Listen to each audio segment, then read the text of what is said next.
Como te explicaba que eran los gremios, bueno, aquellos grupos de sesiones que decía qué es lo que iban a realizar, quiénes iban a hacer esas actividades, pero también otros datos extras que te tengo de ellos es que, bueno,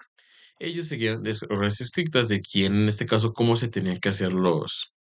ese tipo de actividades los cuales iban a realizar y que eran ratificadas por los cabildos locales, es decir, por los pequeños gobernadores que ellos tenían y sobre todo también por el virrey, que se encargaba de decir qué es lo que se iba a hacer o qué materiales eran necesarios realizar en este tipo de nuevos gremios. Y en este caso también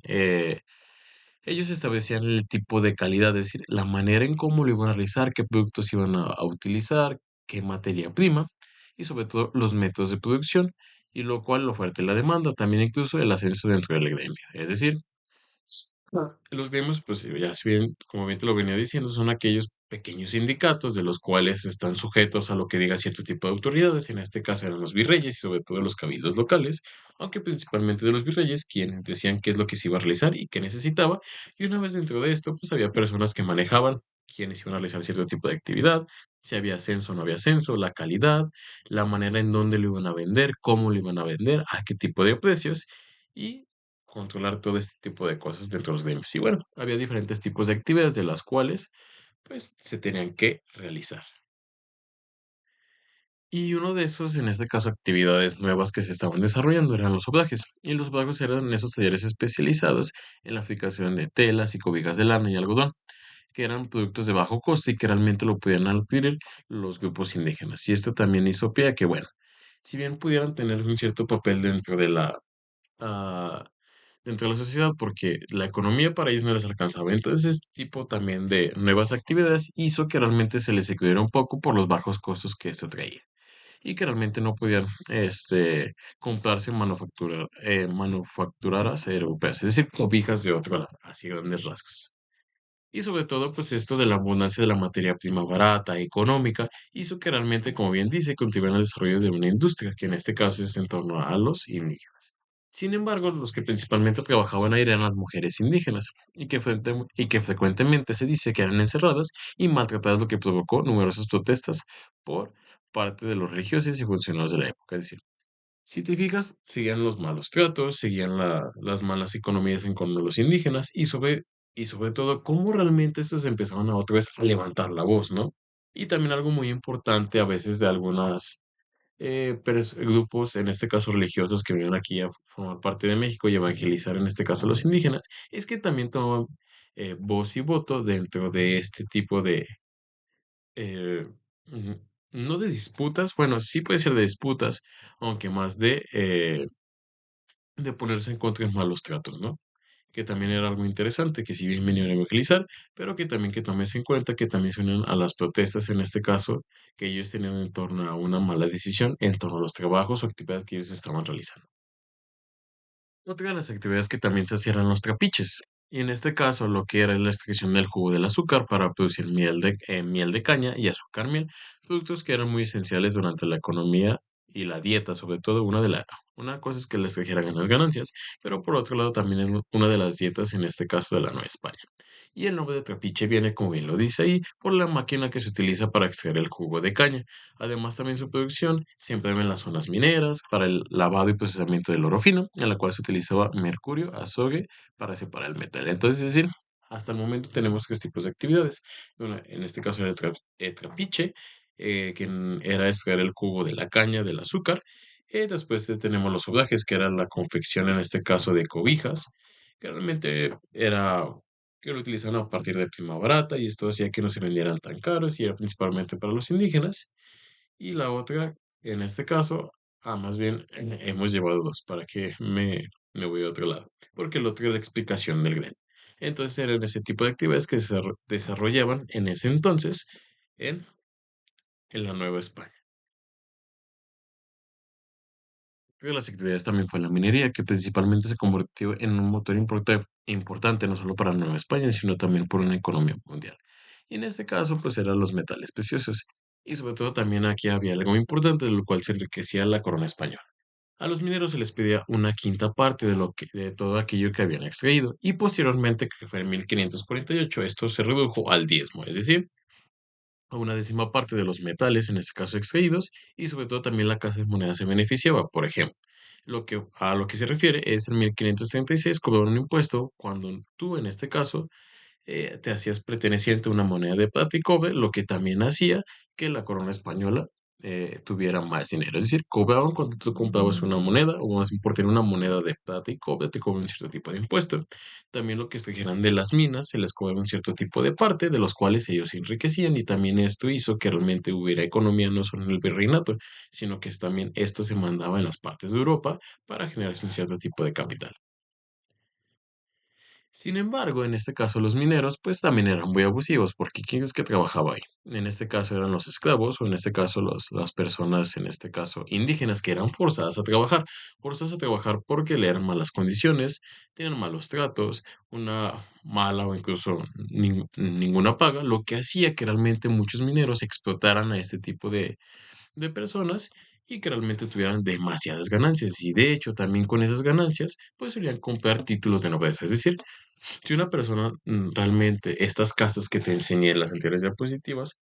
dependiendo el origen de tus padres, era el título que tenías, ¿no? Y en este caso, pues valías ya sea más o menos. Entonces también con el dinero se pueden cobrar títulos de nobleza, ¿no? Como realmente el virreinato o estos sistemas políticos hacían que vinieran cierto tipo de estatus, comprabas tu estatus y ya te podías gozar de cierto tipo de privilegios. Es como si compraras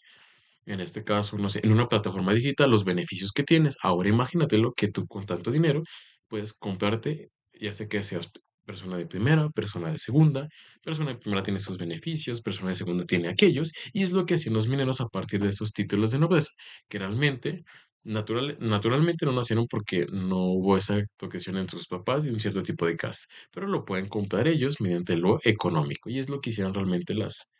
minerías, que si bien fue una parte importante e indispensable dentro de la economía del virreinato, pero también trajo consigo cierto tipo de conductas irracionales en torno a las cargas de trabajo excesivas. Y como lo has visto a lo largo de estas diapositivas y a lo largo de esto que hemos visto, pues bueno, siempre los que sufren constantemente son los indígenas por otras nuevas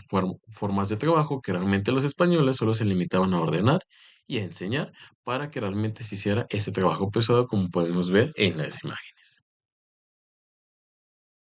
Y ahora bien, bueno, eso en cuestión de las prácticas, cómo se estaba llevando el virreinato, pero desde España y desde Europa empezaron a llegar cierto tipo de ideas que también darían un cambio radical en torno a las decisiones y cuestiones políticas. Y uno de esos fue el despotismo ilustrado, en el cual decía que realmente el poder ya no era dado por Dios, es decir, Dios, antes como bien te lo decía, mediante el Dios decía en este caso quién debía demandar y supuestamente siempre eran los padres. Ahora bien, con esta nueva visión se decía que realmente quien mandara tenía que ser dicho por sus súbditos. Es decir, una persona iba a ser encargada de establecer el poder, pero que éste no le iba a decir Dios, sino que realmente sus súbditos se iban a encargar de quién, en este caso, poner en el poder para que fuera responsable por ellos. Pero aquí también destaca algo importante. Es decir, darle importancia al pueblo, pero no dejar que manden. Es decir, una persona es la encargada,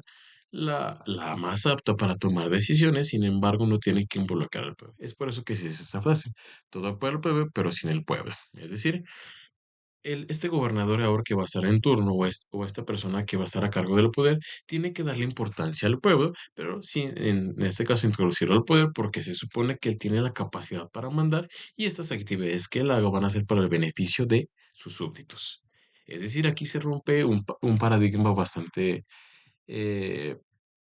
eh, interesante porque antes realmente el que mandaba era la iglesia. Ahora bien, se empieza a relegar un poco la iglesia y realmente se empieza a ver que las políticas sean más justas, ¿no? De decir, bueno, quien lo tiene que elegir no tiene que ser dado por Dios o por las Santas Escrituras, sino tiene que ser en este caso los súbditos quienes estén gobernados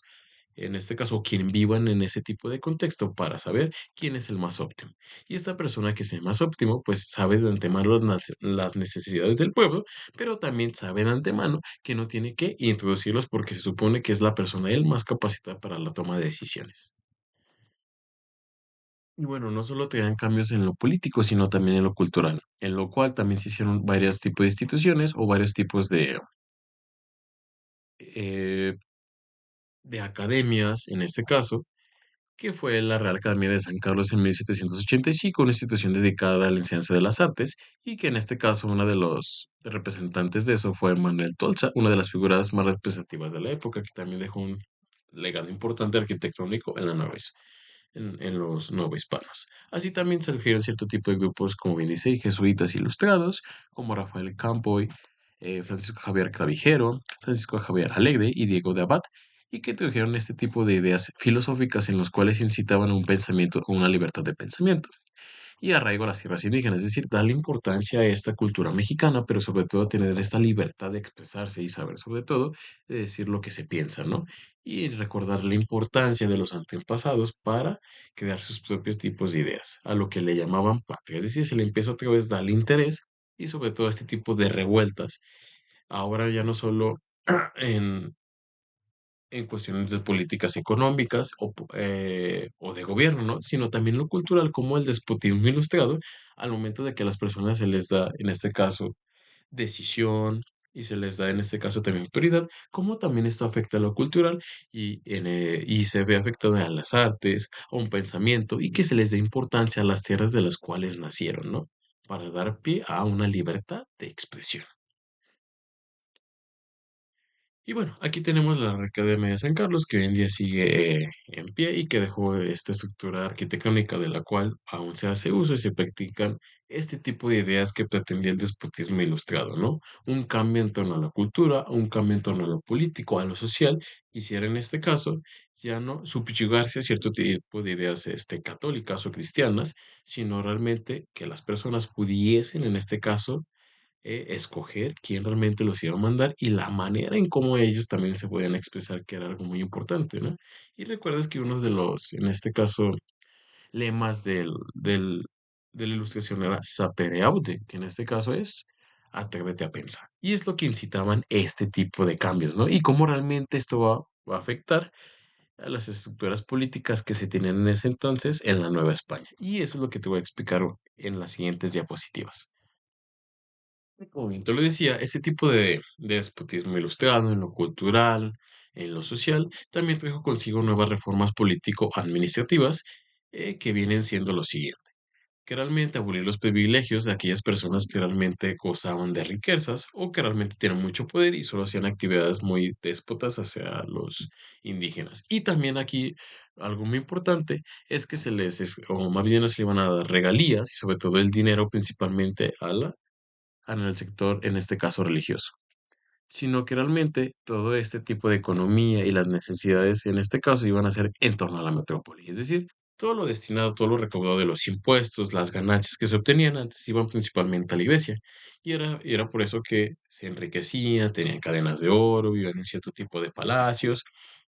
Ahora bien, como realmente este despotismo lo trajo a que realmente la iglesia iba a pasar a segundo plano, y lo que iba a importar era el pueblo, y que a partir del pueblo se tenían que establecer cierto tipo de necesidades, de las cuales todo el dinero recaudado iba a ser para ellos, es por eso que se empiezan a tener ese tipo de cambios políticos administrativos. Realmente la iglesia ya no iba a tener el poder ostentoso que antes tenía, de mandar y decidir lo que se tiene que hacer, y sobre todo darle en este caso cierto tipo de terrenos o regalías a ellos, en lo que estos iban a girar en torno a las necesidades de la metro. Y bueno, ¿cuáles fueron las consecuencias o los objetivos de estas nuevas reformas político-administrativas? Pues primeramente poner en circulación los bienes de la iglesia, es decir, a la iglesia no le iban a pertenecer propiamente cierto tipo de terrenos, porque antes también ellos hacían préstamos y sobre todo se quedaban con las cosas de las personas una vez que no las podían pagar. Entonces, en este caso, bueno, la iglesia, como bien decía, tenía que vivir en la austeridad, como vivía Jesús, entonces empezaron a quitar estos bienes y beneficios que ellos tenían. También en este caso adaptar la legislación en torno a las necesidades económicas, es decir, dependiendo en este caso en la región en la cual estaban, todas esas necesidades se iban a cubrir conforme a las ganancias que ellos obtuvieran a partir de las actividades que se realizaban. También reducir la autonomía administrativa, crear una burocracia leal a la corona y crear un sistema de intendencias. ¿Qué quiere decir esto a grandes rasgos? Lo que pretendían es que no hubiera corrupción, realmente que no hubiera en este caso personas que solo se estuvieran por palancas o por conocidos y sobre todo que realmente se fuera fiel a la corona, porque veían que realmente una vez que se venía aquí a la nueva España o al virreinato, lo que se querían hacer era títulos mediante la riqueza, ¿no? Y la explotación de otro tipo de sujetos. Y con este tipo de despotismo ilustrado, lo que pretendían es que realmente se apegaran a lo que decía España y sobre todo que realmente fuera una, eh, el virreinato más bien fuera, en este caso, conforme a las necesidades del pueblo, como bien te lo decía, ¿no? Que todo para el pueblo, pero sin el pueblo. Eso era su lema y por la cual pretendían eso, que realmente todos esos objetivos fueran encaminados a las necesidades e intereses de sus súbditos para que realmente estuvieran bien, estuvieran contentos, no hubiera ningún inconveniente y se hicieran conforme a la razón. Bueno, esto de las intendencias y de dice a grandes rasgos que México se iba a dividir, o República Mexicana se iba a dividir en ciertos sectores, ¿no? Y que en este caso, como bien lo dice, y cada intendente se iba a encargar de promover la economía que había ahí, que realmente todo estuviera funcionando como debe de realizarse, y que realmente eran personas pues bien pagados, en los cuales leales a la corona, a lo que realmente decía desde España, y tenía el cargo de aplicar, como bien decía, las reformas, repartir tierras baldías, promover la agricultura y estimular el comercio y la minería. Es decir, empezaron a ver que realmente había malos tratos en esto en cuestión y una mala economía porque realmente solo se quería enriquecer. No obstante, este tipo de tendencias lo que hacía era dividir el territorio, saber en este caso qué te iban a hacer, aplicar las reformas que ellos pretendían para que realmente el país funcionara conforme a los intereses y necesidades de la metrópoli y enriquecerse en este caso. A su vez, también se implementaron nuevas medidas fiscales en las cuales las miselanas, que quiere decir las tienditas de la esquina, tenían cierto tipo de impuestos, asimismo también el tabaco, para que esto generara más riqueza en la corona. Aunque también se promovió o se organizó la Real Hacienda, que era la que se encargaba de administrar todo el dinero que provenía de los impuestos, a través de del tributo que se les hacía de ellos, y esto también evitaba los fraudes, ¿no? Cómo realmente se reformuló para quitar a personas ineficientes y sobre todo con intereses egoístas en torno a este tipo de economías, y lo que se hizo, bueno, vamos a reformular otra vez ese tipo de economía para poner personas aptas y sobre todo que esto funcione en torno a lo de la metrópoli, ¿no? Y también otros impuestos en este caso, que requerían también que impusieron fueron las transacciones comerciales, el almorgacifajo y afectaban las mercancías importadas. Es decir, también tanto lo que exportaban como lo que importaban tienen cierto tipo de impuesto, lo que hacía que también la corona española se beneficiara de ese tipo de tratos. Ahora bien, ya no era lo mismo de antes, ¿no? Sino que se tienen diferentes tipos de asociaciones de las cuales ahora se iba a organizar, pero iba a ser en torno a las ideas de la mayoría, se supone, con este nuevo despotismo ilustrado. Y bueno, esto dio pie a las reformas borbónicas, porque los borbones en ese momento ya gobernaban la España. Y esto realmente lo que ellos pretendían hacer era pues con estas reformas borbónicas a la destrucción del sistema antiguo, en lo cual lo cual querían hacer es que ese sistema de metropolización que querían hacer era que se cubrieran las necesidades conforme a lo que ellos vivían. Ahora otra bien, terminar con ese sistema de corrupción que se estaba haciendo, ¿no? Como lo hemos visto en las minerías, como lo hemos visto en los trapiches o en otro tipo de situaciones de las cuales se beneficiaban cierto tipo de personas y lo que querían ellos es que realmente se fuera en torno a las necesidades y que realmente se evitara este tipo de eh, corrupción. Y esto también dio pie a cierto tipo de conflictos, por ejemplo, los criollos. Recuerda que los criollos eran personas, en este caso más bien españoles, nacidos aquí en México, y ellos principalmente se quedan a hacer un título dentro de la Nueva España, porque si bien eran españoles, pero eran españoles de segunda. Entonces, realmente ellos querían tomar más importancia, más relevancia, y con estas cuestiones borbónicas que realmente a nadie se le iban a dar cierto tipo de beneficios, no, no solamente por ser español, eso también hubo que se hicieran revueltas en torno a que ellos no se hicieran tomados en cuenta y sobre todo que estaban perdiendo el poder que ellos habían hecho este tiempo atrás. Y es por eso que las consecuencias de los impuestos borbónicos trajo tanto cosas positivas como negativas. Una de ellas fue el aumento de los ingresos de la corona, porque ya había alguien que lo administraba. Por cierto tipo de cosas o elementos se cobraba impuesto, lo cual enriquecía a la corona. También descontento social y tensiones, porque en este caso, bueno, algunas personas se vieron afectadas principalmente, que eran los criollos, también el fomento al contrabando, porque si tú estás empezando a cobrar cierto tipo de impuestos, ya sea por exportar e importar cierto tipo de productos, lo que haces es encontrar la manera o nuevo tipo de rutas para realmente no pagar el impuesto que se te pone en cuestión. Y la corrupción también, y el evitamiento de ley de Troya. Es decir, realmente todo este tipo de cambios del despotismo ilustrado trajo consigo, bueno, la reformulación y sobre todo que se viera a grandes rasgos lo que ya se viera formando México, lo que es hoy en día, ¿no? Como realmente a que se tuviera una libertad de expresión, a que realmente hubiera descontexto social porque algunas, en este caso, comunidades o algunos sectores se vieran afectados, pero por otra parte también se enriquecía esta nueva estructura de la cual se cobraban cierto tipo de impuestos por diferentes tipos de productos, pero que también esto hacía en torno a que estos impuestos iban a ser para las necesidades de la metrópoli. Pero bueno, es lo que realmente se acabó, ¿no? Como de un sistema corrupto o que realmente se llevan a cabo malas cosas, ahora se pasa a algo ya distinto con un trasfondo filosófico fundamental en torno a las necesidades de las personas que viven en ese tipo de contexto. Y bueno, eso ha sido todo de mi parte. Espero que realmente te haya gustado y sobre todo hayas quedado comprendido la manera en cómo se enriquecían y cómo realmente esto fue cambiando conforme a una nueva estructura y a nuevas ideas que provenían de Occidente. Y bueno, eso ha sido todo de mi parte. Hasta luego.